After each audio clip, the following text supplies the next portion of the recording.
It had not occurred to me that using breakout rooms would be such an effective way to manage people and to not have to be the person who's corralling people all the time.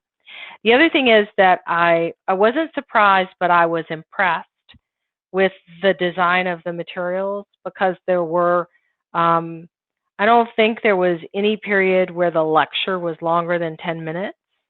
And so there was always interaction, and or going to a breakout room, so you couldn't really afford not to be engaged. That, candidly, I hadn't counted on. Sometimes we count on, in a 4 or 5 day training, having these moments where we can check out. But it was really effective to have everyone there and engaged during the time, and it really forced us to all get to know each other. The idea that I could get an experience that was really meaningful, but not have to incur all of that inconvenience, was pretty amazing. I suspect that I was more engaged directly than I might have been if we had been in person, because there's just no ability to check out.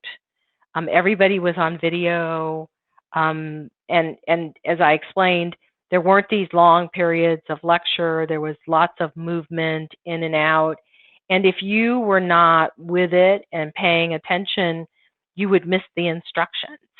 So it was definitely an interactive experience that required you to be completely engaged in a way I think that is sometimes hard when you're in person. There really is this idea that the learning is happening for the group at the same time. The other thing is that the way the breakouts were designed is that they switched them, I think, on a daily basis, so that I got to know different people. So I was breaking out not with the same people every day, but was being introduced in a more in-depth way to different groups of people, which just doesn't happen in what has been the more traditional way of doing online learning.